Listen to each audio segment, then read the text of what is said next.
Mesdames, mesdemoiselles et messieurs, veuillez maintenant accueillir la nouvelle présidente.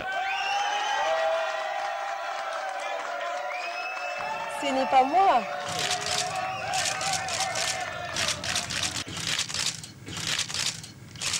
C'est elle.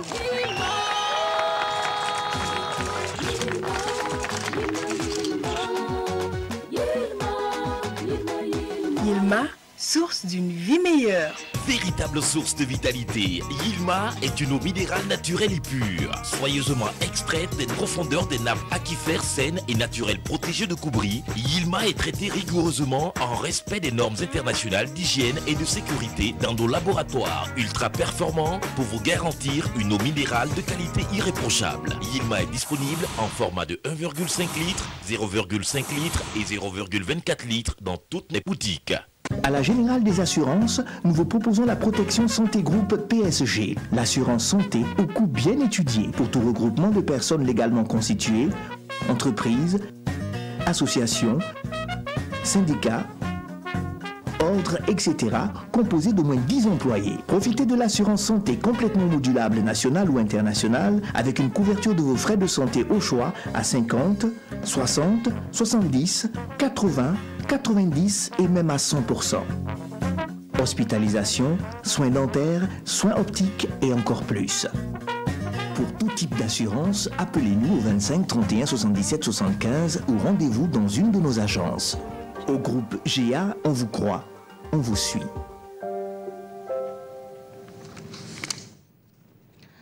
Mesdames, Messieurs, bonsoir. Le cancer du sein est une tumeur maligne qui touche la glande mammaire.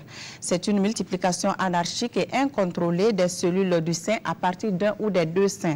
Le cancer du sein tient le triste palmarès du premier cancer féminin en termes de fréquence puisqu'il est la première cause de décès féminin par cancer. Le cancer du sein est de plus en plus fréquent dans les pays en voie de développement où la majorité des cas sont diagnostiqués à des stades avancés. Au Burkina Faso, le diagnostic est tardif et plus de 50% des femmes meurent avant les 5 ans qui suivent la découverte de ce cancer. Le manque d'information de la population serait la principale explication de cette situation. Et c'est pour parler de cette question de santé publique que je reçois pour vous ce soir Dr Nayi Zongo. Dr Zongo est chirurgien cancérologue au CHU Algado Ouédraogo, maître assistant en cancérologie à l'université de Ouaga 1, professeur Joseph Kizerbo. Il est également président de la Ligue burkinabé contre le cancer du sein.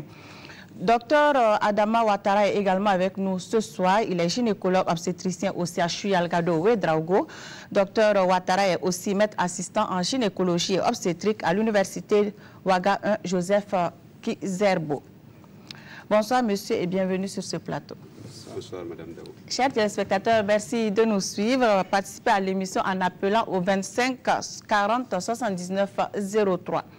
Docteur Zongo, quelles sont les femmes à risque du cancer du sein?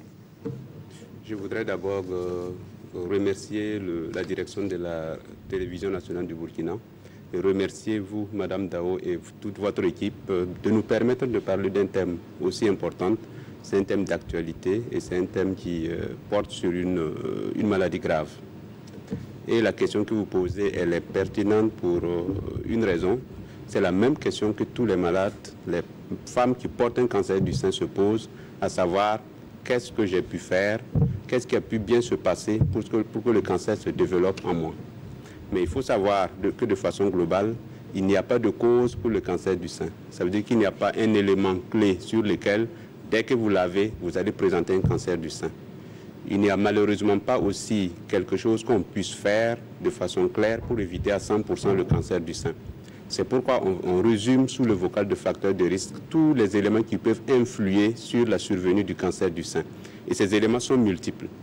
Quand on prend la fréquence globale même du cancer du sein dans la population, on sait que quand on prend la population féminine, une femme sur 8 va développer un cancer du sein au cours de sa vie.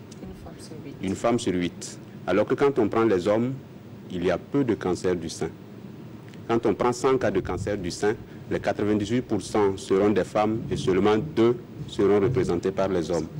Ce qui veut dire que le simple fait d'être femme est un facteur de risque prédisposant au cancer du sein. Donc la féminité, c'est un facteur de risque de cancer du sein.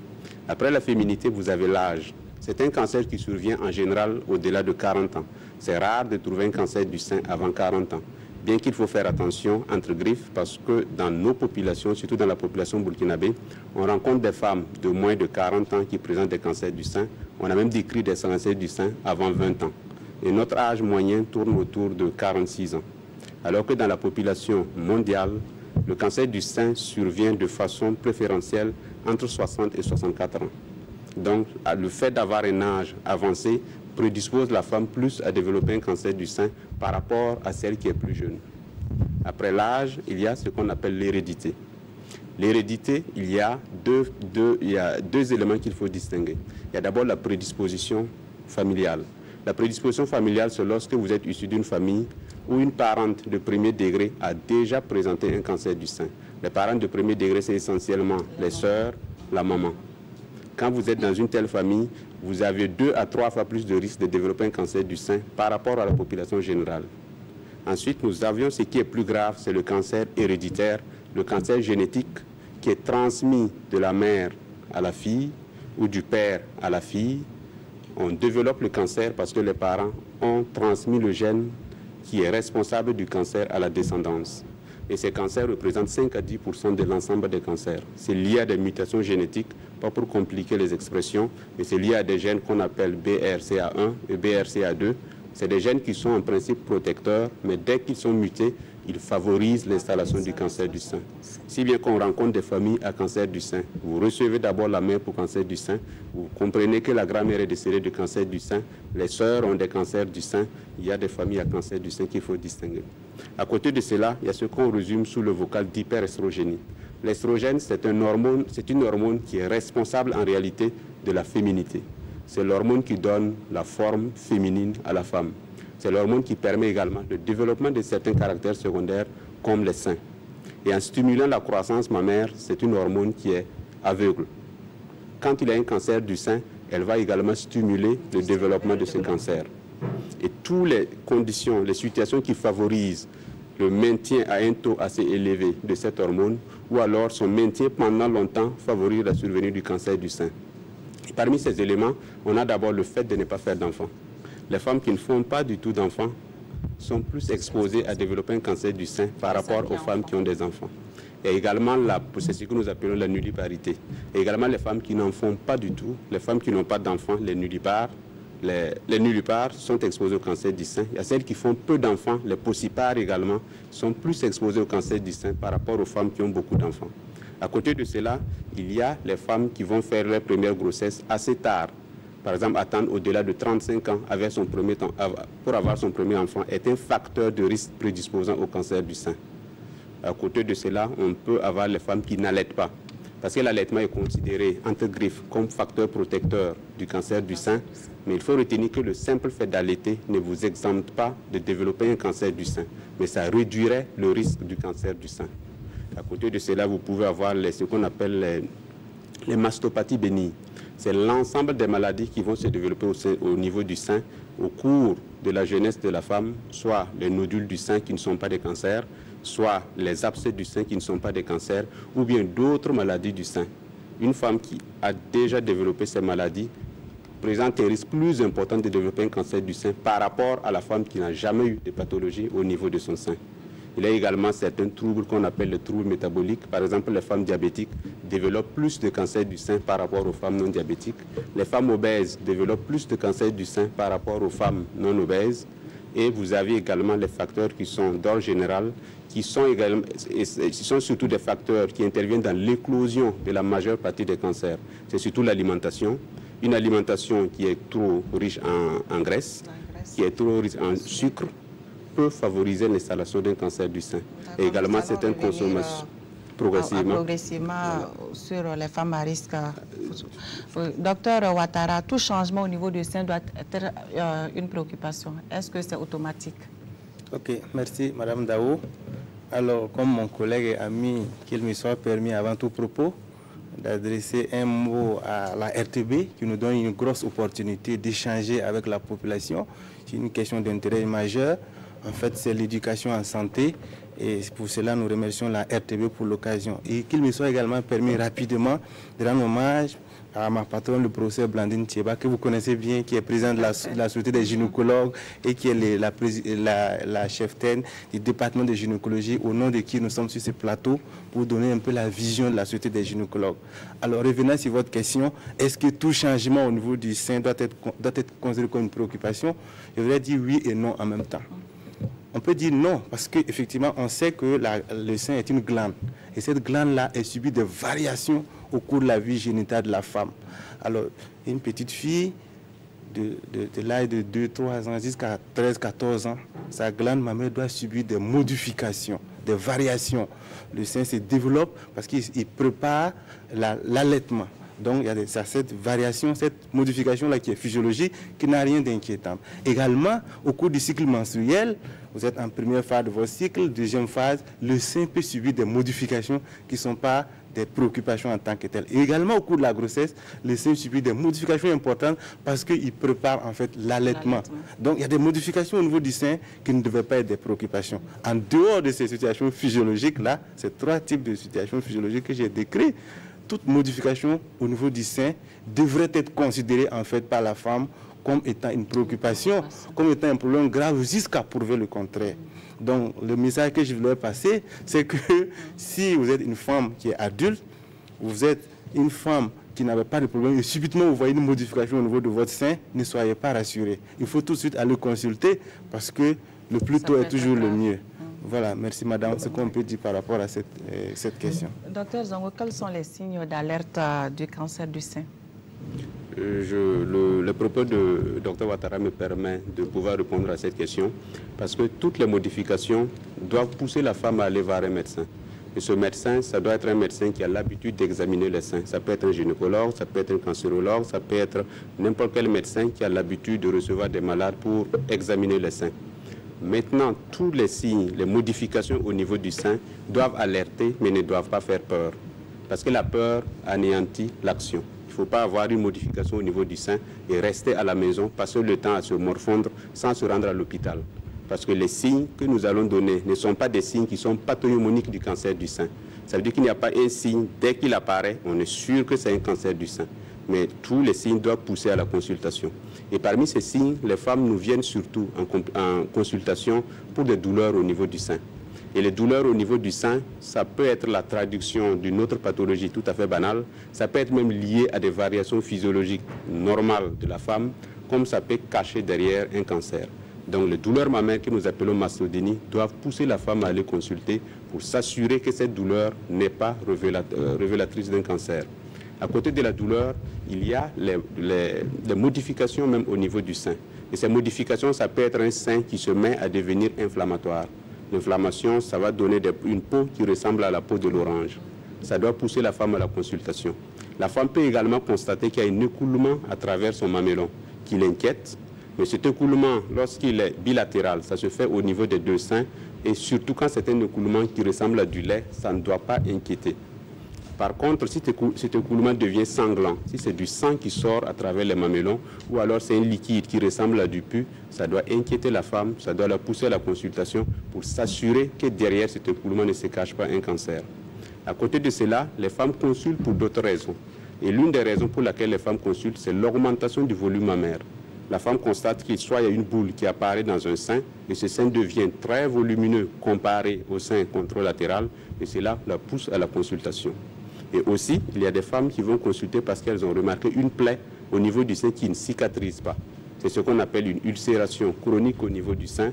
Et derrière ces plaies peuvent se cacher soit une infection banale, mais attention, ces plaies peuvent être révélatrices d'un cancer du sein et doivent pousser la femme à la consultation. La femme peut également consulter parce qu'elle remarque une augmentation, une boule, une masse au niveau de son aisselle. C'est ce que nous appelons ganglions. Et les ganglions peuvent être la traduction d'un sein malade et cette maladie peut s'avérer être un cancer. Mais en tout état de cause, il ne faut pas tirer toute seule la conclusion. Il ne faut pas dire j'ai une masse dans le sein, c'est un cancer, c'est fini pour moi, je ne me rends pas à l'hôpital. Ça doit plutôt pousser à aller à l'hôpital pour que le médecin l'examine et demande des examens pour pouvoir tirer une conclusion si c'est un cancer ou ce n'est pas un cancer. Docteur Ouattara, quelle est la situation du cancer du sein au Burkina Faso? Oui, merci. Votre question nous permet de le dire et de le répéter. La situation du cancer du sein au Burkina Faso est préoccupante. Alors, elle est préoccupante pourquoi? Parce que d'abord, de par sa fréquence. Le cancer du sein est un cancer qui est très fréquent au Burkina Faso. Quand on prend l'ensemble des cancers chez la femme, le cancer du sein est aujourd'hui au Burkina Faso de loin le cancer le plus fréquent chez la femme. Donc, vous voyez que depuis longtemps... Est-ce qu'on dispose des chiffres? Oui, actuellement, il y a Globocom qui avait estimé en 2008 qu'au Burkina Faso, il y avait à peu près autour de 900 cas de cancer du sein au Burkina. Mais les chiffres de 2016 nous parlent de près de 1600 cas de cancer du sein au Burkina Faso documentés. Mais ce n'est que une goutte d'eau qui cache des vrais cas, parce que vous savez que beaucoup de femmes ne consultent pas, par manque de moyens souvent. Donc, les chiffres là sont sous-estimés. Globocom estime qu'il y a plus de 1600 cas de cancer du sein, mais nous savons que ces chiffres sont sous-estimés.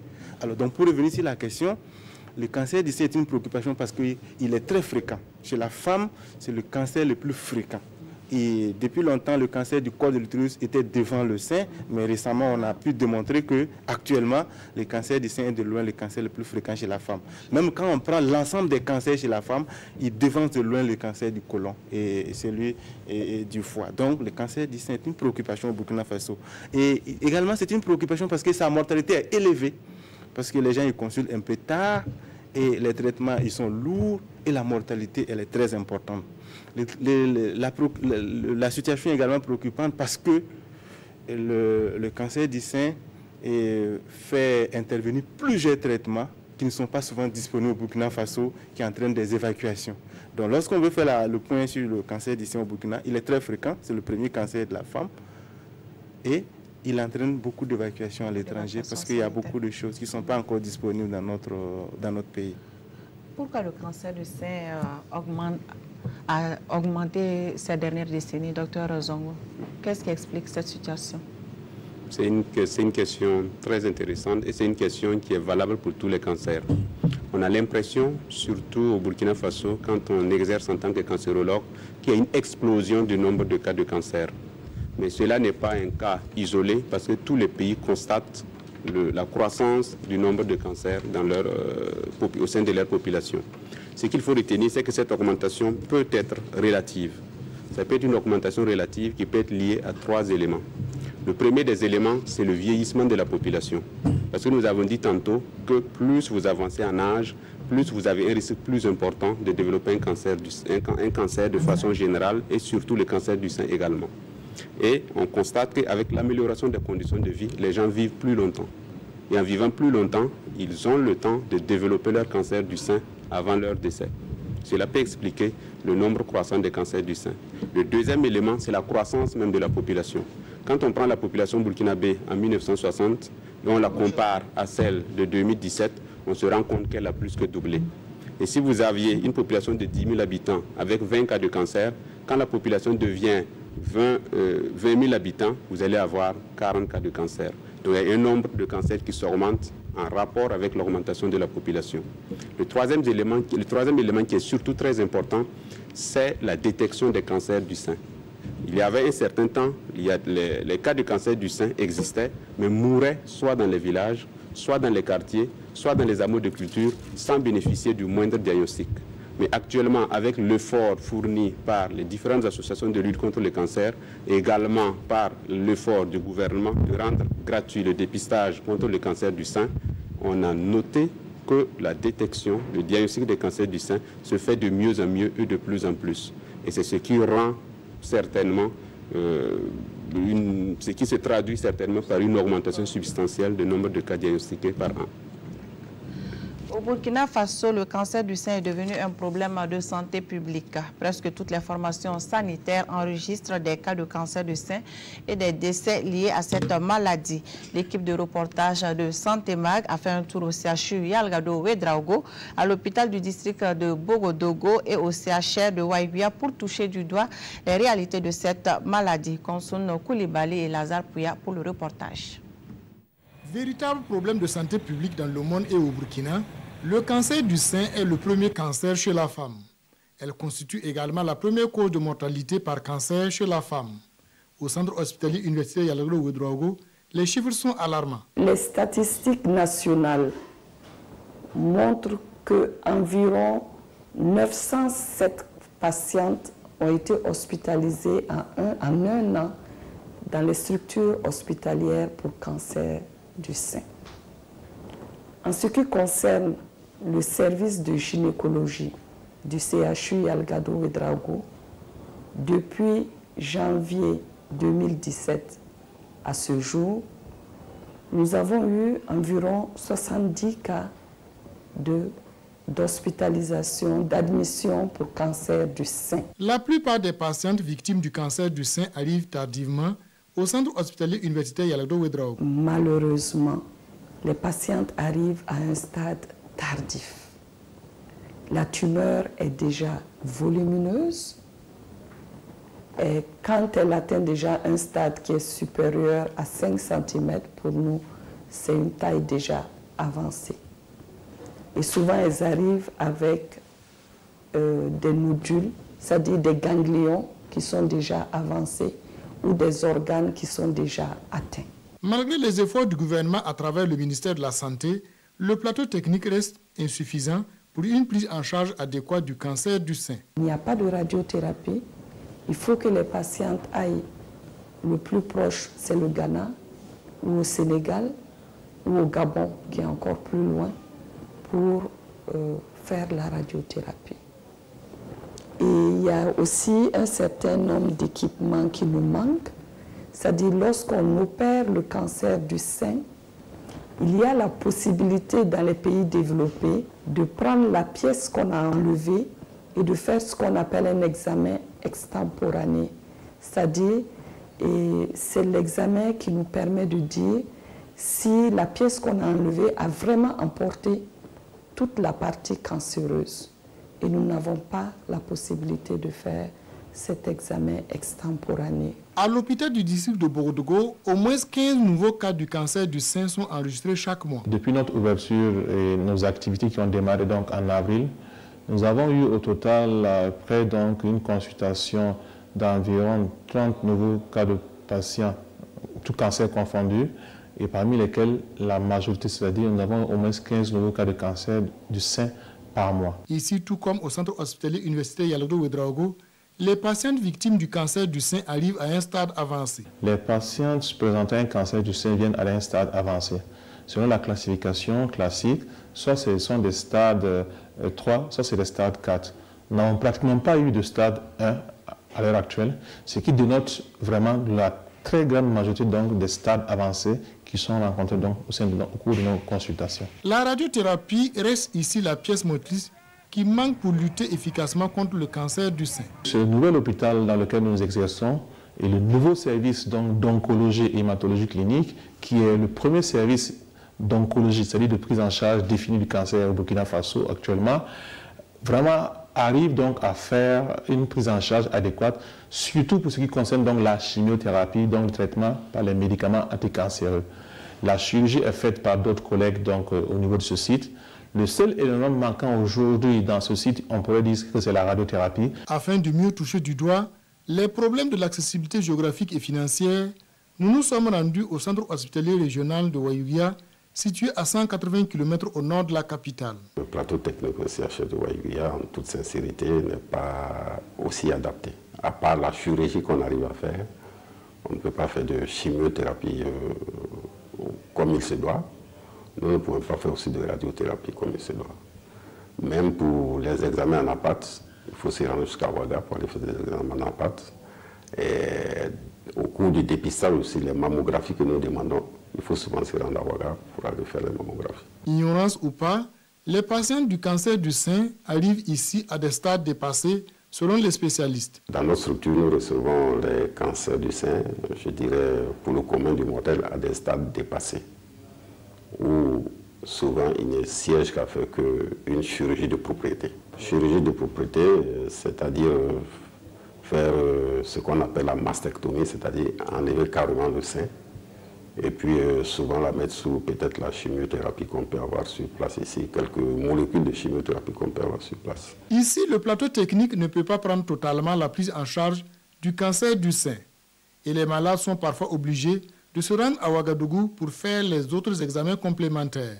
Il nous arrive, peut-être je dirais plusieurs cas, où nous avons essayé de sauver les malades et qui ont même eu à faire 2-3 interventions parce qu'il y a eu des complications, ce qu'on appelle dans le jargon scientifique des métastases.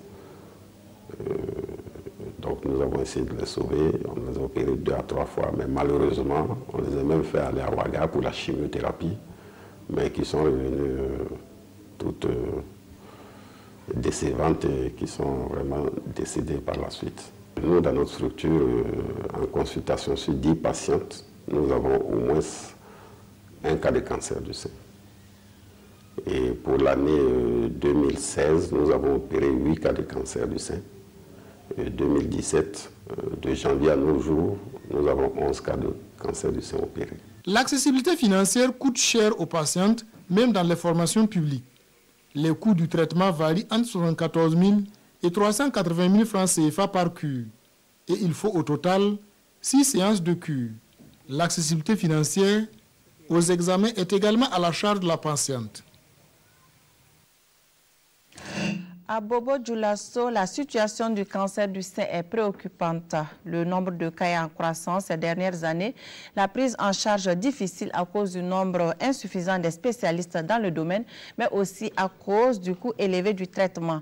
À cela s'ajoute le dépistage tardif de la maladie, ce qui entraîne un taux élevé de mortalité. Plus de détails dans ce reportage signé Maneka Yen et Mireille Carole Tougma.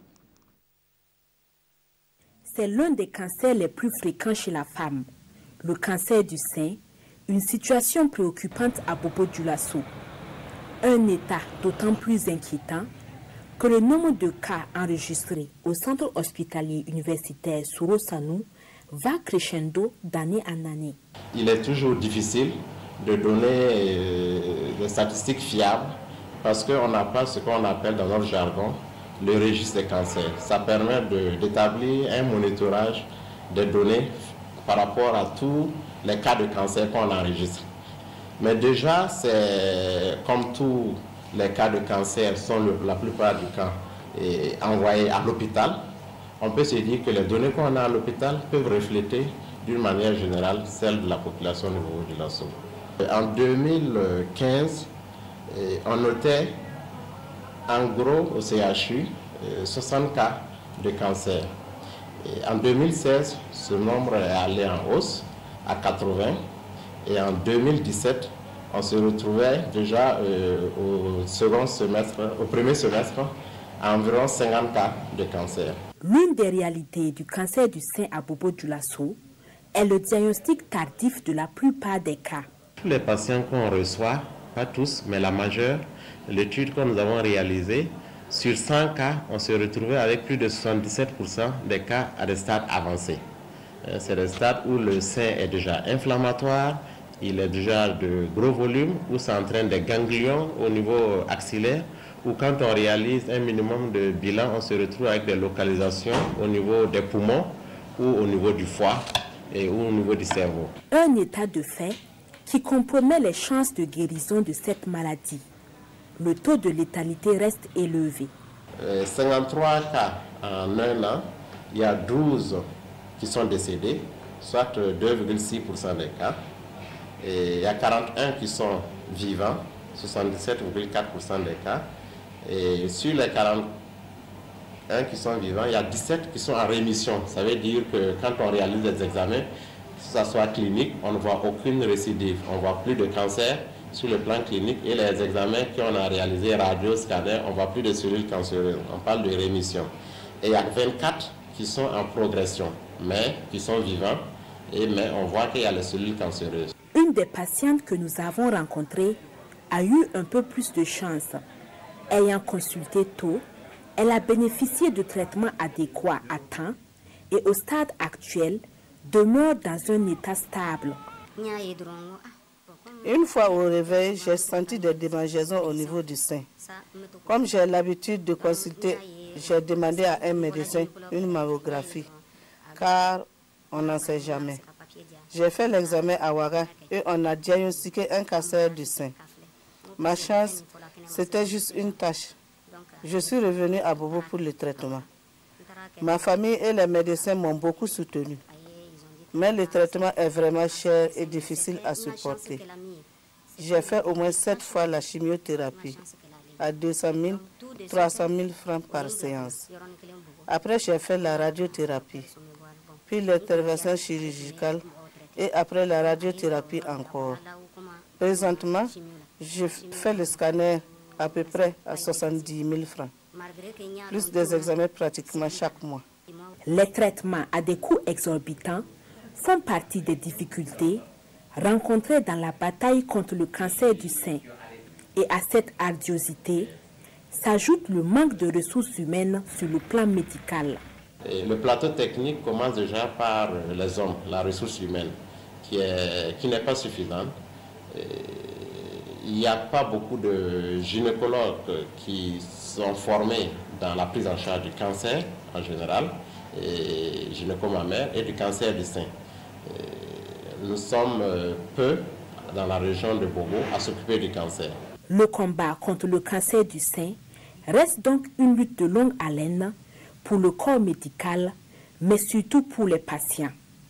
Il conviendrait que les autorités se penchent davantage sur la question en vue d'alléger les souffrances des victimes de ce mal. Retour sur ce plateau avec nos invités. Docteur Ouattara, quelle est la démarche pour diagnostiquer un cancer du sein? Oui, merci Madame Dao. En fait, la démarche pour poser les diagnostics d'un cancer du sein passe par 2 grandes étapes. La première étape, c'est l'étape qui consiste à venir voir le médecin, le praticien, pour qu'il procède à un examen clinique. Cet examen clinique va consister à un interrogatoire de la patiente pour essayer de rechercher les facteurs de risque dont mon collègue parlait. Il va essayer également, effectivement, aussi d'examiner les seins.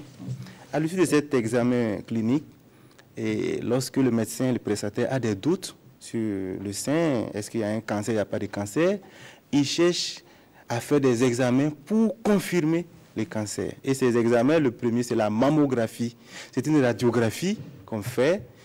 On irradie les seins avec les rayons pour voir est-ce qu'il y a des signes qui appellent le cancer. Cette mammographie, elle est disponible un peu partout, mais pas partout. Elle peut être appuyée par une échographie en fonction de l'âge de la patiente. On peut aussi être amené à faire une IRM, donc c'est l'imagerie par résonance magnétique. On peut aussi être amené à faire des biopsies. À la biopsie, c'est l'examen de référence pour confirmer le cancer. Et finalement, au-delà de la biopsie, on peut aussi faire le scanner, le TEP scanner qui va essayer de rechercher dans tout le corps entier est-ce que effectivement il y a un cancer et il est à quel stade. Donc une étape clinique, le médecin il l'examine, mais il se fait aider par les examens paracliniques qui sont disponibles sur le marché et qui sont réalisés par les radiologues et les gynécologues au Burkina Faso. Voilà. Docteur Zongo, quelle est la place de l'autopalpation dans le dépistage du cancer du sein? D'abord, l'autopalpation, c'est synonyme d'auto-examen. C'est l'examen des seins de la femme par la femme elle-même. Mais l'autopalpation ne peut mettre en évidence que des masses, des boules, qui ont une taille supérieure à 1 cm. Et dans ce sens, l'autopalpation permet de diagnostiquer tôt les cancers. Mais ce n'est pas un bon moyen de dépistage. Le dépistage, par contre, c'est la découverte de cancer avant que le cancer ne devienne parlant. Alors qu'à 1 cm déjà, il y a des signes d'appel et l'autopalpation permet de détecter le cancer très tôt. C'est un élément fiable pour le diagnostic précoce. L'autopalpation... Décrivez-nous un peu comment on doit procéder pour l'autopalpation. D'abord, l'autopalpation, c'est un examen qui se veut tous les mois et qui se fait entre le 6e et le 10e jour du cycle, juste après les règles, parce que c'est le moment où les seins sont le plus souples possible. Et l'auto-examen, une femme, tous les mois, doit se placer devant un miroir et regarder d'abord son sein. Regarder de face et de profil pour voir si est-ce qu'il y a une modification du sein par rapport à l'examen précédent. S'il n'y a pas de modification visible, la femme va passer maintenant à la palpation. Et la palpation du sein se fait debout et couchée. Elle met une main sur la main gauche, par exemple, sur la nuque, et avec la main droite, elle va essayer de palper son sein de façon concentrique, en commençant de la périphérie et en terminant au niveau du mamelon. Et la palpation se termine par la pression du mamelon pour savoir est-ce qu'il y a une liquide qui sort et dans le cas échéant, caractériser le liquide. Elle va également palper l'aisselle parce que je disais tantôt, lorsqu'on parlait de signes, que l'apparition d'une boule dans le sein, au niveau de l'aisselle peut être la traduction de la présence d'un cancer. Ce qui fait que la dame, en palpant le sel, recherche la présence de ces boules qu'on appelle ganglions. Et cet examen se veut répétitif tous les mois à partir de 20 ans. À partir de 20 ans. Comment les femmes malades du cancer du sein vivent avec la maladie? Quel est l'impact de la maladie dans leur vie de tous les jours? De la découverte à la prise en charge, le chemin est long et les difficultés nombreuses. Suivez quelques témoignages recueillis par Konsoun Koulibaly et Lazare Pouya. En 2013, et tout a commencé par des démangeaisons au niveau du sein. Et après, c'était des écoulements un peu noirâtres, qui m'ont amené à aller en consultation. Et c'est vrai que le diagnostic n'a pas été très vite fait. J'ai fait beaucoup de consultations et beaucoup d'examens cliniques avant qu'on ne détecte la maladie. Et quand la maladie a été détectée, donc il fallait faire face au traitement. Et effectivement, avec la famille, on a pris la lourde décision d'affronter le traitement, bien que ça soit un peu difficile et coûteux. Et donc, j'ai fait la chimiothérapie, la radiothérapie. J'ai suivi plusieurs chirurgies d'abord, donc ensuite la chimiothérapie et la radiothérapie. Et actuellement, je suis dans le suivi avec mon médecin. Le mal a débuté en 2010. À l'époque, j'ai été au CMA. J'ai vu le docteur, mais c'est bien sûr un généraliste. Mais il m'a dit non, que pourtant lui il ne constate rien. Après ça, quand j'ai été voir un gynécologue, j'ai fait des examens et j'ai été remettre les résultats. Bon, il m'a laissé entendre que si ça là, c'est pas à l'extérieur, vraiment, c'est difficile de soigner. Moi, ça m'a complètement découragée. Donc, j'étais là maintenant, je me disais s'il faut aller à l'extérieur, avec quels moyens. Donc, je vais m'asseoir et puis attendre. C'était une boule qui s'est développée. Seulement, ce n'était pas douloureux. Si bien que quand c'est pas douloureux, souvent, on n'y pense pas, quoi. J'ai tenté la pharmacie, enfin, comment on dit ça, je l'ai traduit praticien. Bon, je n'ai pas pu le faire parce que je n'ai pas eu confiance. Vraiment, je n'ai pas eu confiance. Donc, c'est là maintenant que, quand j'ai ressenti les douleurs l'année passée, pour la première fois, c'est ça qui m'a un peu inquiétée. J'ai eu une petite sœur aussi qui a eu à faire l'intervention, une ablation du sein, mais chez elle, ce n'était pas le cancer. J'ai décidé de venir à Ouagadougou rencontrer le docteur Yo. Depuis lors, j'ai fait les examens jusqu'à l'intervention le 13 juillet 2017.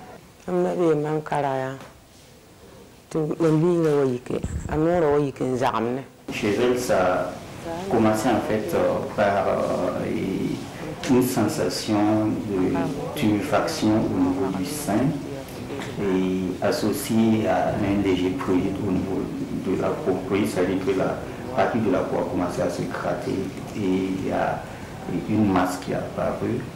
Elle est partie consulter dans un serment et du serment, après la réalisation d'un examen clinique et d'un petit bilan, ils ont référé à l'hôpital Yalado pour la poursuite.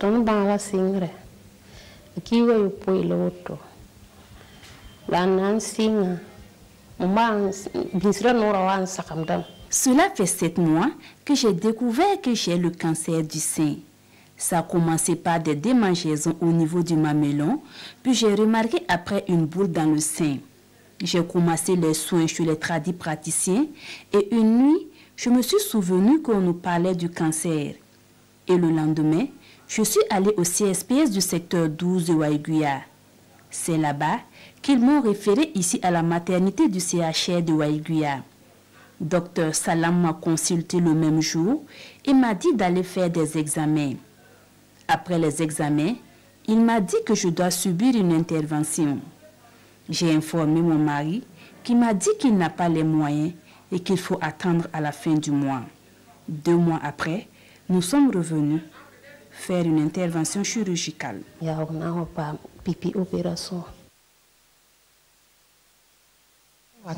sont les moyens de traitement du cancer du sein? Merci. On a compris à travers le reportage qu'il existe plusieurs moyens pour traiter un cancer du sein. Alors, moi, je vais regrouper ces traitements en 2 grands groupes. Je vais appeler le premier groupe les moyens locaux régionaux. En ce moment, on peut citer la chirurgie. La chirurgie est un moyen loco-régional parce qu'on peut enlever une partie du sein ou complètement tout le sein, qu'on appelle la mammectomie. On peut également faire le deuxième traitement loco-régional, c'est la radiothérapie. On peut irradier le sein malade là avec des rayons pour tuer les cellules cancéreuses. Donc les traitements locaux-régionaux, 2 types. La chirurgie qui peut être complète ou incomplète et la radiothérapie qui permet d'irradier les cellules pour les anéantir.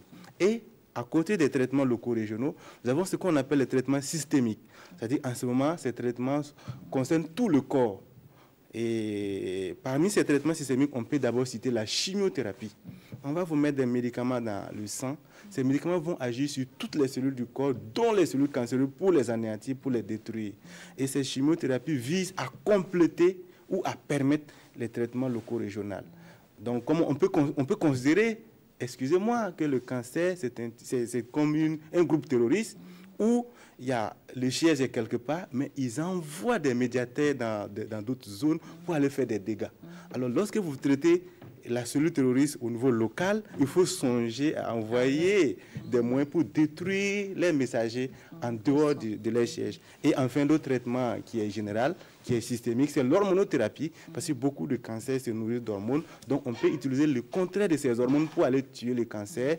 Et récemment, le dernier traitement qui est apparu comme moyen qui est très formidable, qui tue le cancer, c'est les thérapies ciblées. Voilà, qui ne sont pas encore accessibles à notre population. Est-ce que la chimiothérapie est systématique quand il s'agit de cancer du sein? Merci beaucoup de me permettre de rassurer la population qu'effectivement la chimiothérapie n'est pas systématique. Mais elle n'est pas systématique, cela veut dire qu'il faut consulter tôt.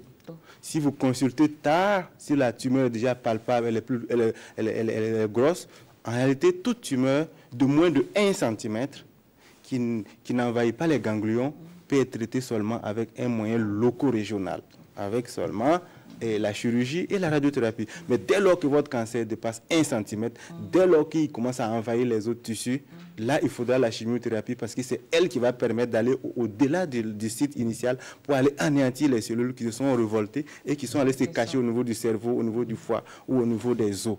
Alors donc, c'est pour dire que tout patient n'a pas besoin forcément d'une chimiothérapie. Mais c'est le lieu d'interpeller la population qu'il faut consulter tôt.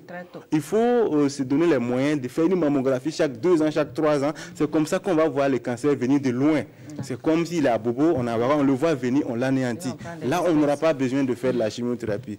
Dès que le cancer est palpable, 3 cm, il faudra absolument une chimiothérapie. Merci beaucoup. Mais pourquoi certaines femmes ont une ablation et d'autres pas, Dr Zongo?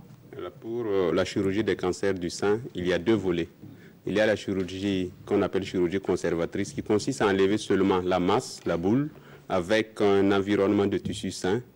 Et il y a la chirurgie dite radicale qui a pour objectif de faire l'ablation de tout le sein. Mais l'indication, ça dépend du stade de consultation. Plus la tumeur est grande, plus on a tendance à faire une chirurgie radicale, donc à faire l'ablation de tout le sein.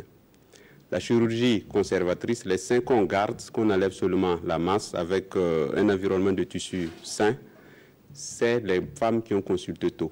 Quand vous consultez avec une masse qui a moins de 3 cm, quand vous consultez avec une masse qui est unique, et quand vous avez la possibilité après de faire une radiothérapie, surtout quand vous acceptez une surveillance rigoureuse, on peut se permettre de conserver votre sein tout en enlevant votre cancer. Mais quand vous ne remplissez pas ces conditions, on opte plutôt pour le traitement radical. Mais dans notre contexte burkinabé, on fait plus de traitement radical que de traitement conservateur à cause du retard diagnostique. Est-ce que la radiothérapie augmente les chances de survie des patientes? La radiothérapie, comme Dr Ouattara l'avait dit, augmente la survie.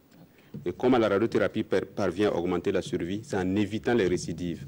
La radiothérapie vient en réalité en appui de la chirurgie. Quand on opère un cancer du sein, on a emporté la partie visible du cancer.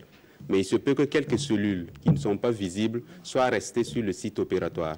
Et la radiothérapie permet de neutraliser ces cellules qui se seraient restées. Et en neutralisant ces cellules, ça évite les rechutes. Et en évitant les rechutes, ça va prolonger la vie du patient. Tout à fait. Découvrons à présent les questions des téléspectateurs. C'est avec Viviane Tiendrebeo.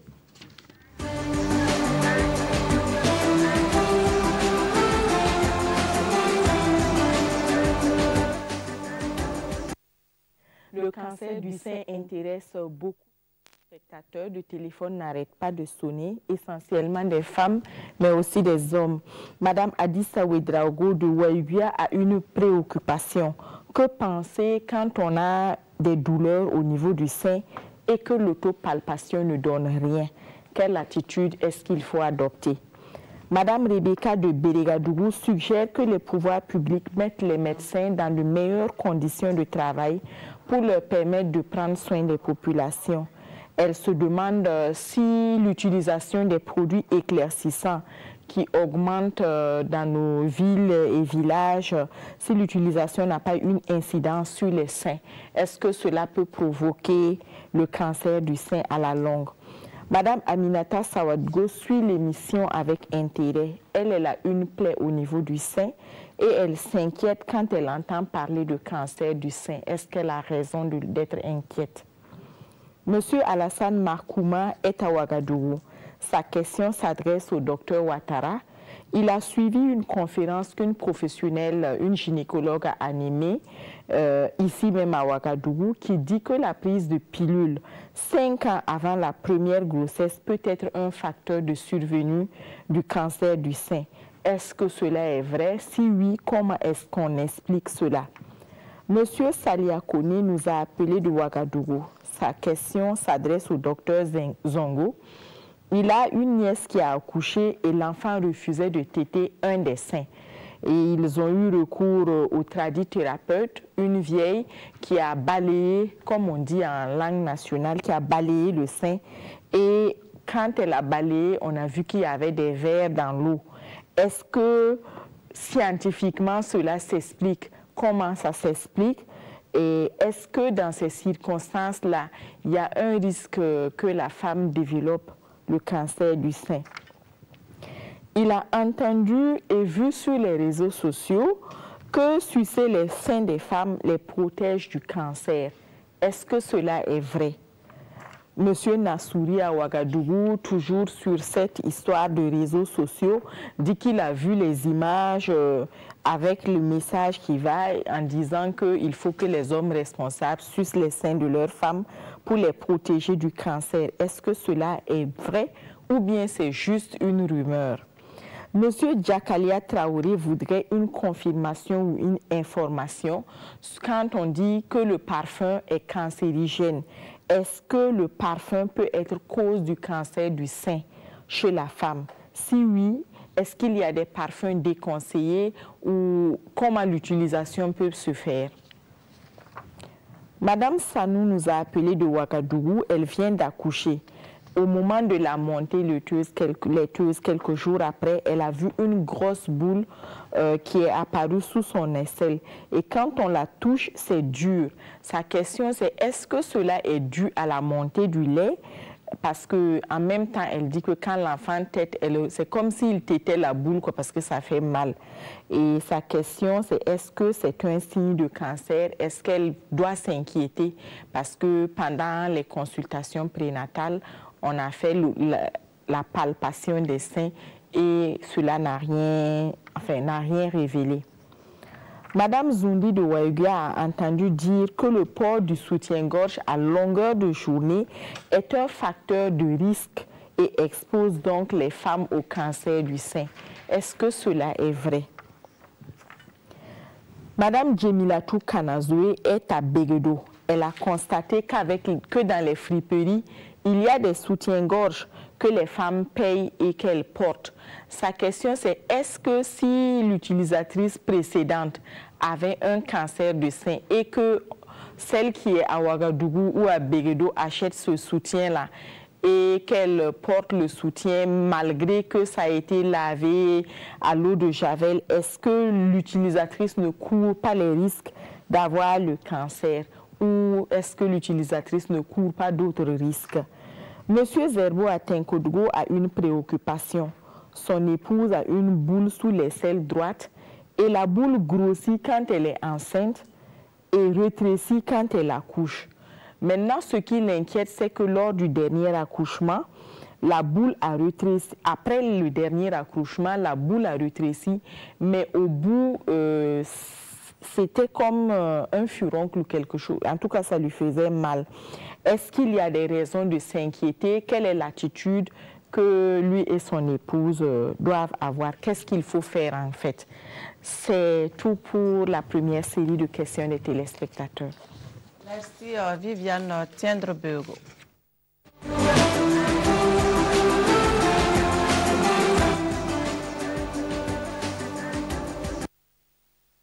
Question donc des téléspectateurs avec cette préoccupation de Mme Adissa Ouedraogo. Que penser quand on a des douleurs au niveau du sein et que l'autopalpation ne donne rien? Quelle attitude adopter?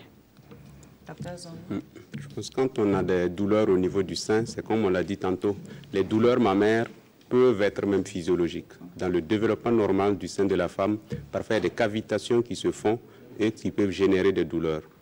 Et il y a des douleurs qui peuvent être l'expression d'autres maladies, comme les infections. On peut avoir également des douleurs qui se cachent derrière des cancers. Donc, devant toute douleur, il ne faut pas tout de suite dire qu'on a un cancer, mais il faut plutôt consulter. Même quand vous palpez, vous ne trouvez rien vous-même, vous vous rendez à l'hôpital, le médecin vous examinera et procédera à la demande d'examens radiologiques qui peuvent permettre de vous rassurer. Est-ce que les produits éclaircissants ont une incidence sur les seins? Est-ce que cela peut favoriser ou provoquer un cancer du sein? Docteur Ouattara. Oui, merci madame. Les produits éclaircissants et le cancer du sein, ce qu'il faut dire, mon collègue avait brillamment exposé ici les facteurs de risque du cancer du sein. Alors, nous savons que les produits éclaircissants contiennent des corticoïdes, l'hydroquinone. Alors, jusqu'à ce jour, l'hydroquinone n'a pas été répertorié comme étant un facteur de risque spécial du cancer du sein. Voilà. Est-ce qu'avoir une plaie dans un de ces seins, est-ce que cela doit inquiéter? Je continue avec le docteur. Oui, Ouattara. merci. En tout cas, on a dit que toute modification au niveau du sein, qu'elle soit une plaie, une modification de couleur, une modification de taille, de longueur, en tout cas, si vous n'êtes pas rassuré, il faut considérer qu'il faut aller consulter. Parce qu'une plaie peut vouloir dire déjà qu'on a un cancer très avancé. Et là, il faudra passer par les stades de chimiothérapie ou autres. Une plaie aussi, comme il l'avait dit, peut vouloir dire que c'est juste une infection. Ben, par précaution, il faudrait enseigner à la population que toute plaie découverte sur un sein devrait induire une consultation chez un spécialiste. Voilà. Cette question est adressée à Dr Zongo. C'est une question de M. Saliakone. Une femme qui accouche, l'enfant refuse de téter un sein, donc ils ont recours à une tradithérapeute qui a balayé le sein malade et on leur a dit qu'il y avait des vers dans le sein. Est-ce que cela a une explication scientifique ou bien cela peut être un risque de cancer? Il faut savoir que lorsqu'une femme accouche, il y a un engorgement du sein. Et l'engorgement du sein est le plus souvent responsable d'infections. Et les infections se soldent par des abcès. C'est les abcès du sein qu'on rencontre couramment chez les femmes, les accouchées récentes. En dehors de cela, il y a le fait que l'engorgement, traditionnellement, on traite par des gestes traditionnels. Et ce qui sort à travers le mamelon, ce n'est parfois même pas du pus, c'est parfois du lait qui prend d'autres formes comme du lait caillé. Et on a l'impression que c'est des vers qui sortent. Et le risque, en matière de risque, le simple fait qu'un enfant refuse de téter un sein au cours d'un seul accouchement n'expose pas la femme à développer un cancer du sein. Mais si l'enfant allaite et d'autres enfants allaitent, l'allaitement est un facteur protecteur. Mais qu'un enfant refuse de façon transitoire n'implique pas nécessairement la survenue d'un cancer du sein. Docteur Ouattara, vous êtes interpellé. Il y a un téléspectateur, M. Alassane Markouma, qui a suivi une conférence qui a été animée par une gynécologue apparemment. Donc, qui, selon lui, a dit que la prise de pilule 5 ans avant la première grossesse peut être un facteur de survenue de cancer du sein. Est-ce vrai? Comment cela s'explique? Ok, merci pour cette question. Alors, moi, je ne sais pas dans quel contexte cela a été dit, mais ce que je voulais dire par rapport à ce volet-là, c'est qu'effectivement, depuis longtemps, il a été dit que la pilule était un facteur de risque. Après, il y a plein d'études qui ont été faites. Et puis, bon, on n'a pas pu conclure de façon, en tout cas formelle, que la pilule a augmenté l'incidence du cancer. Ce que moi, je voudrais dire par rapport à ça, pour être très ferme, c'est qu'il est probable que la pilule augmente le risque du cancer du sein. Mais si la pilule augmente le risque du cancer du sein, c'est que la grossesse aussi augmente 1000 fois le risque du cancer du sein. Parce que les hormones que vous prenez dans la pilule là, ils sont 100 000 fois moins dosés que les sécrétions que le placenta de la grossesse sécrète sur la femme. Donc si la pilule le faisait, ça veut dire qu'on allait demander aux femmes de ne même plus tomber enceinte. C'est comme, il n'y a rien sans risque, madame. Ça veut dire que je veux prendre l'avion, il y a un risque, mais je prends l'avion. Je prends ma mobilette ou ma voiture dans la circulation, il y a un risque, mais ce risque, il est faible. On ne peut pas le nier, mais il est faible par rapport à l'avantage de la pilule. Parce que la pilule, elle sert à beaucoup de choses aussi pour ces pays-là. On ne va pas décourager les femmes à aller vers la pilule. Voilà. Ok. Ce téléspectateur a entendu, vu sur les réseaux sociaux, que sucer les seins des femmes les protège du cancer. Est-ce vrai, Dr Zongo? Je crois qu'il y a beaucoup de choses qui sont dites sur les réseaux sociaux dont il faut faire attention. Souvent, c'est sans preuve. Mais cette idée peut venir du fait que quand on fait l'allaitement maternel à 1 enfant, 2 enfants, 3 enfants, 4 enfants, le risque de cancer du sein est réduit de façon significative chez la femme qui allaite. Donc, on penserait que le fait de sucer les seins, que les enfants sucent les seins, diminue le risque. Donc, peut-être quand c'est fait par un enfant plus gros, le mari, ça diminuera davantage le risque, mais cela n'est pas prouvé. Cela n'est pas prouvé. Donc, ça reste de dire et on les garde comme ça. C'est des rumeurs, on les garde comme ça. Docteur Ouattara, est-ce que vous pouvez confirmer ou infirmer que le parfum est une cause de cancer de sein chez la femme? Voilà, comme on l'avait dit tantôt, madame, le cancer, c'est une maladie. On a dit, c'est comme on peut considérer que le cancer, c'est un groupe terroriste. Ce groupe terroriste-là, il faut être ferme. Les causes ne sont pas connues. On ne connaît que des facteurs de risque. Ça veut dire qu'on peut identifier des gens, on dit, effectivement, vous avez le même facteur, et l'autre fait le cancer, l'autre ne fait pas le cancer. Donc, ce sont des facteurs de risque. Parmi ces facteurs de risque-là, le parfum, bon, je ne sais pas de quoi il est composé, ça dépendra maintenant de la composition de ce parfum-là. Le parfum peut provoquer des dermatoses, on est d'accord. Ça, c'est des problèmes locaux au niveau de la peau. Maintenant, si la composition contenait des produits ionisants, des rayons, bon, on peut imaginer. Sinon, bon, à ma connaissance, le cancer, le parfum, aucune étude en tout cas publiée à ma connaissance. Voilà, donc maintenant, comme les choses évoluent, il y aurait peut-être des parfums qui contiennent des substances toxiques et ces toxines-là peuvent irradier au niveau des cellules et créer des problèmes. Voilà. Mais je voudrais aussi revenir pour dire que nous, les gynécologues, là, on a souvent l'impression qu'on va encourager la succion du sein. Parce que nous, on a dit qu'effectivement, lorsque le mari suce le sein de sa femme, là, ça crée une réaction au niveau du cerveau. Ce cerveau-là se met en jeu et il y a des hormones qui sont sécrétées par le cerveau.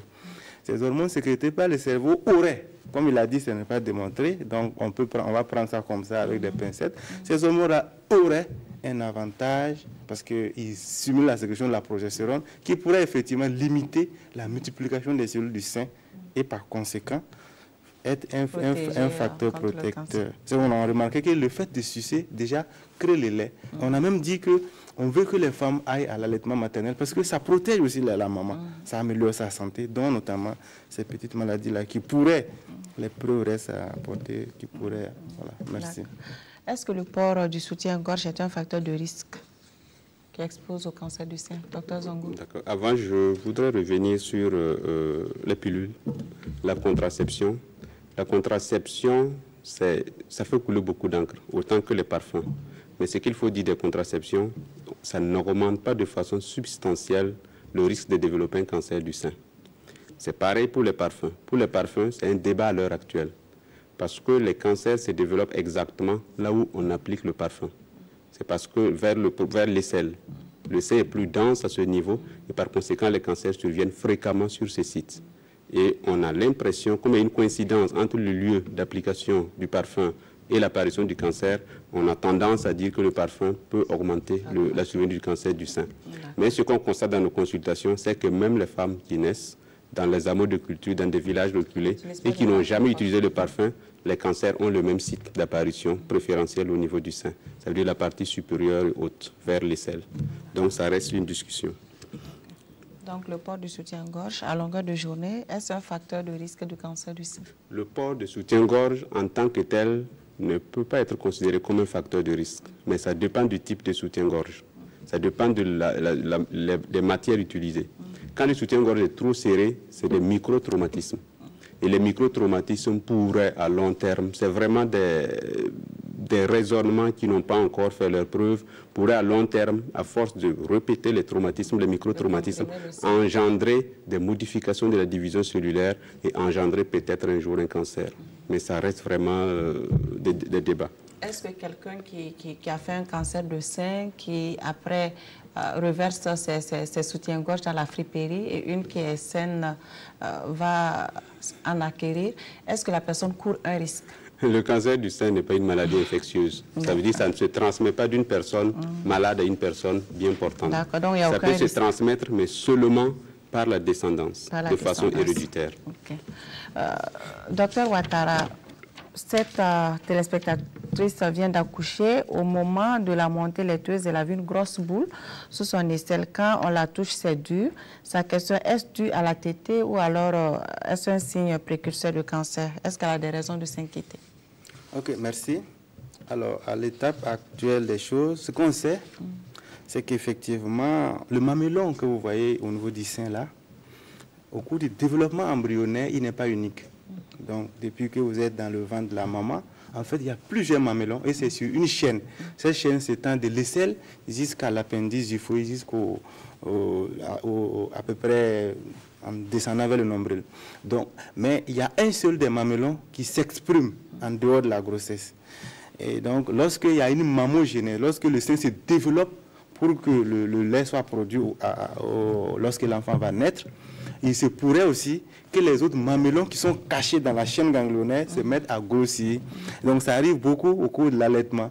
Ce n'est pas une pathologie en tant que telle, mais il faut dire à cette patiente qu'il faut qu'elle consulte quand même, parce qu'il peut y avoir une coïncidence entre un mamelon surnuméraire et puis une adénopathie qui est pathologique. Donc, on sait qu'il y a des mamelons surnuméraires qui ne sont pas inquiétants et qui s'expriment au cours de l'allaitement maternel. On sait aussi qu'il y a des adénopathies, donc il faut consulter. Il y a cette téléspectatrice aussi qui a, quand elle est enceinte, il y a une boule qui grossit sous son aisselle et rétrécit après l'accouchement. Donc, au dernier accouchement, l'extrémité lui faisait mal. Elle se demande s'il y a des raisons de s'inquiéter. Oui, comme je l'ai dit tantôt, c'est à peu près la même réponse. Il y a une chaîne ganglionnaire de mamelons. Ce n'est pas le seul mamelon que le bébé suce ou que le mari suce là qui est exprimé dans le corps. Il y a une chaîne. Au cours de l'allaitement, les autres peuvent s'exprimer. Ils ne sont pas inquiétants. Mais toute boule, quelle qu'elle soit, devait induire une consultation. Oui.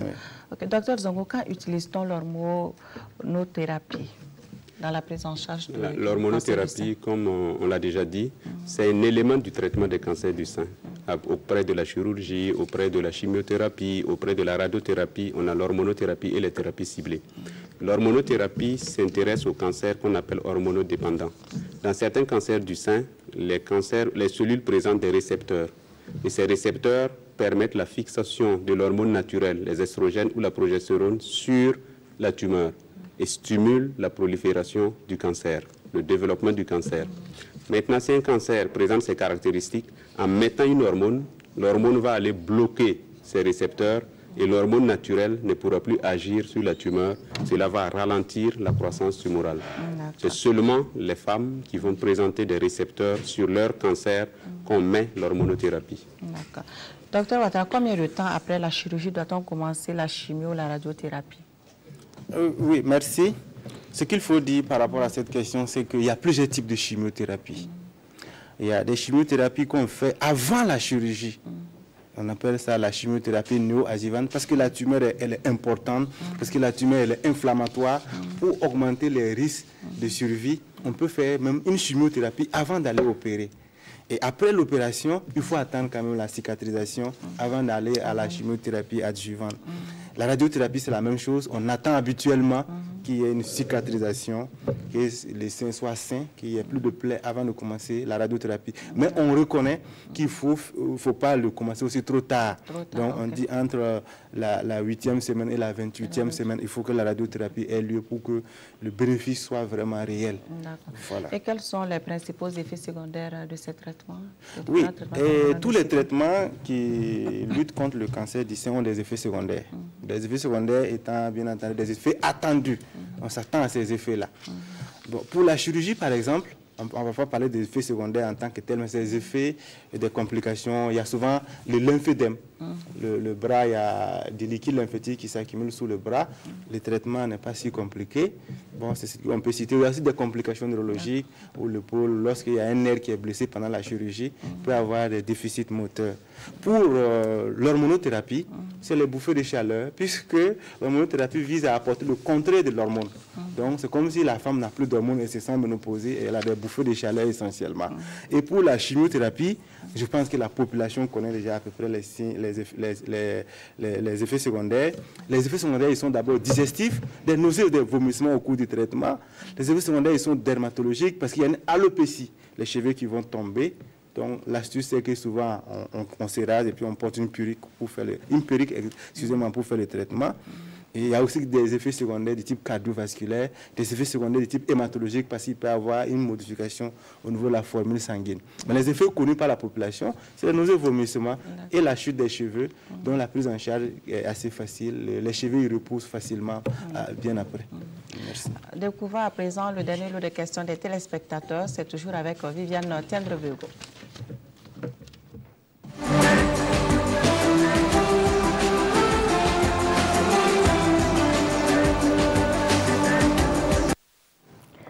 Monsieur Raogo Moïse Apuitenga a une préoccupation. Comment le ministère de la Santé compte subventionner le traitement du cancer du sein, surtout pour les femmes qui sont en milieu rural? Il se demande si les aliments peuvent être cause du cancer du sein et donc, si cela est vrai, quels sont les aliments qu'il faut privilégier pour éviter le cancer du sein?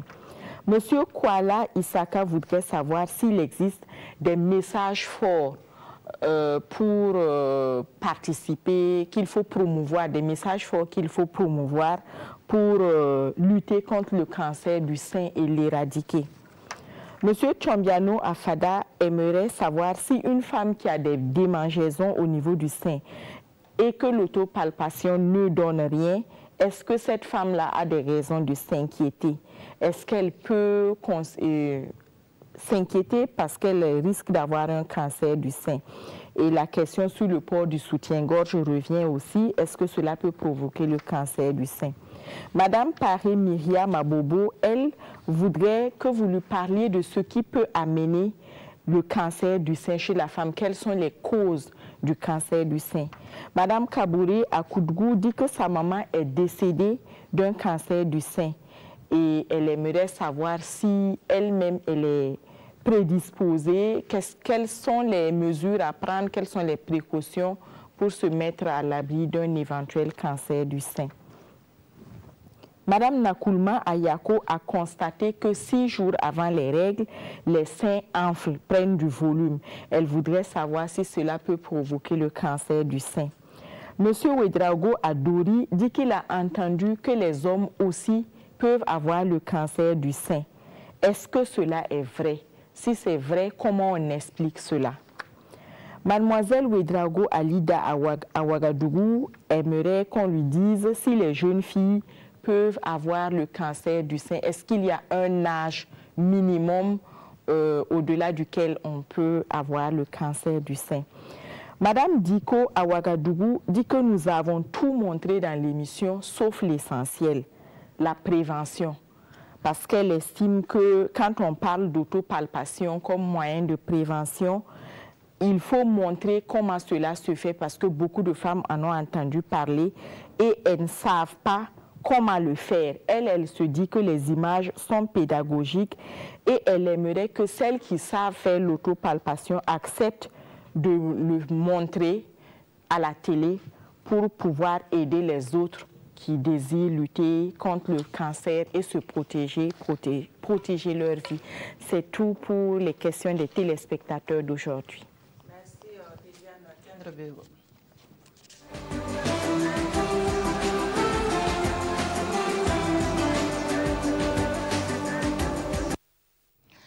Docteur Ouattara, comment le ministère de la Santé compte subventionner le traitement du cancer du sein, surtout pour les femmes qui sont en milieu rural?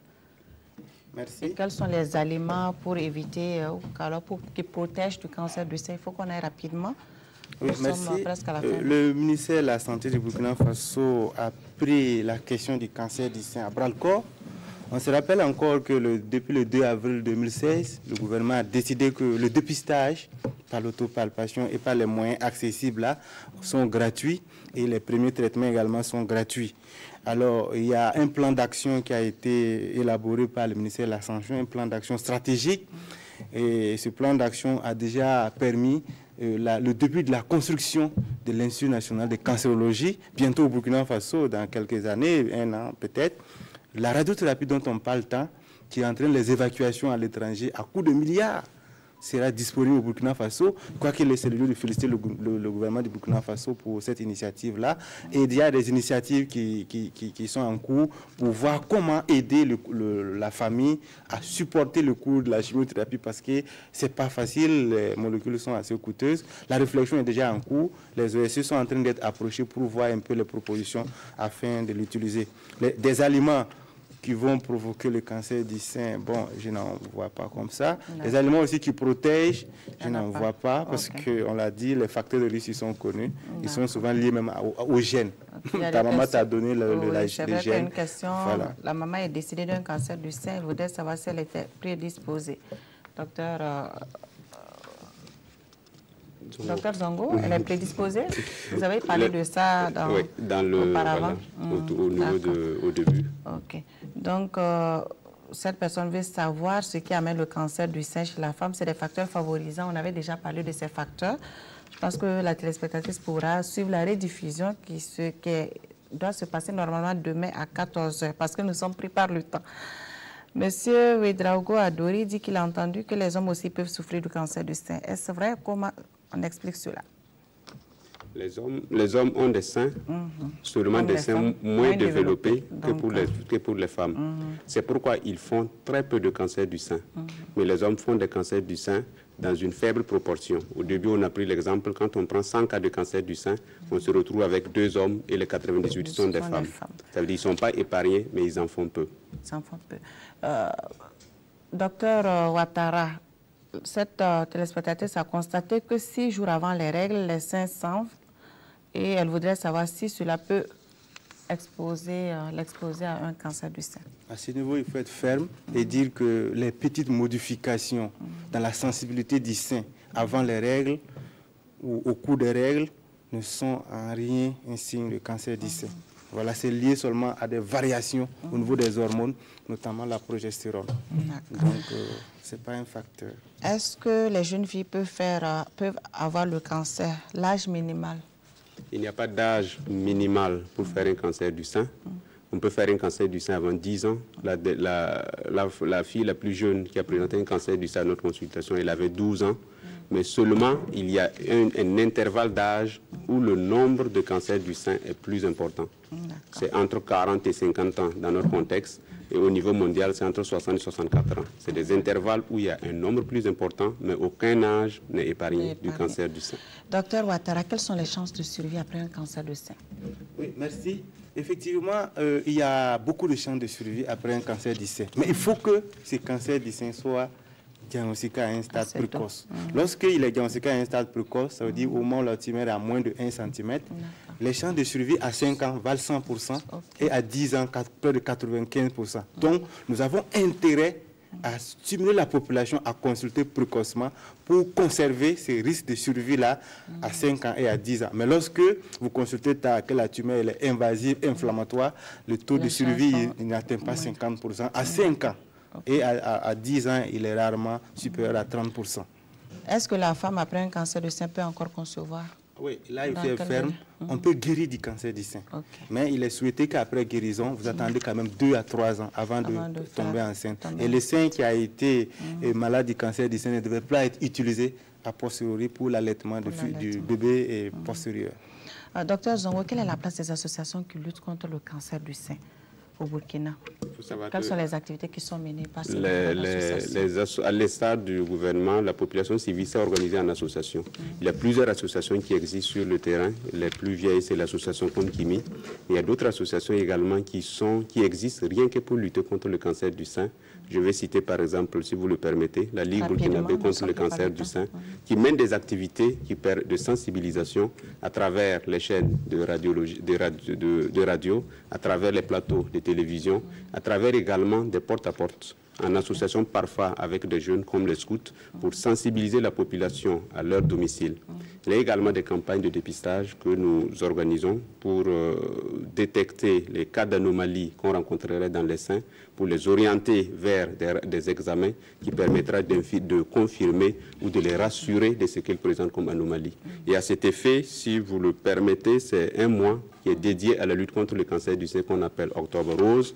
Et au cours de ce mois d'Octobre Rose, non seulement à ce plateau on a eu la chance d'être vos invités, et également on organise des campagnes de dépistage gratuits que toutes les femmes peuvent venir se faire dépister gracieusement au niveau de Ampo entre le 25 et le 29 octobre 2017. Ok, ça c'est une bonne nouvelle.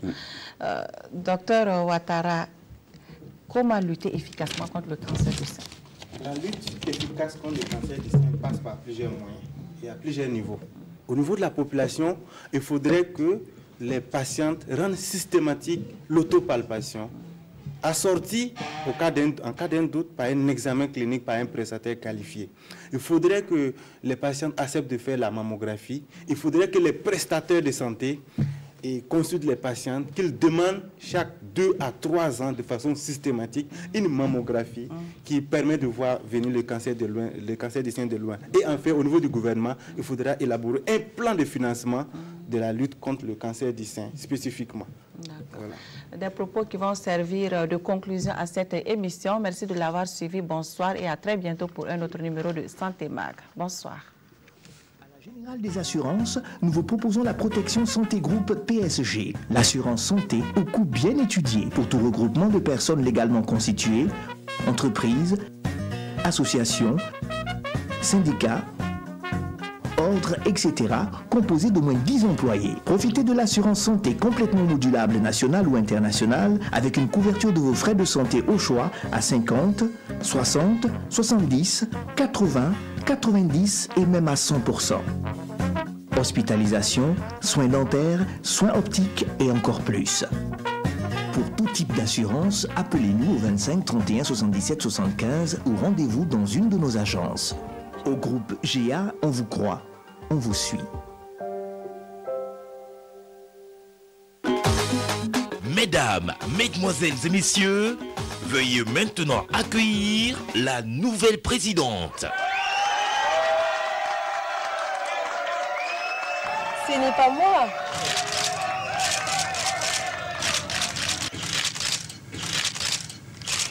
C'est elle.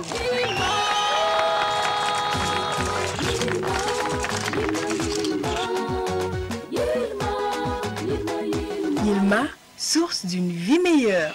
Véritable source de vitalité, Yilma est une eau minérale naturelle et pure, soigneusement extraite des profondeurs des nappes aquifères saines et naturelles protégées de Koubri. Yilma est traitée rigoureusement en respect des normes internationales d'hygiène et de sécurité dans nos laboratoires ultra performants pour vous garantir une eau minérale de qualité irréprochable. Yilma est disponible en format de 1,5 litres, 0,5 litres et 0,24 litres dans toutes les boutiques.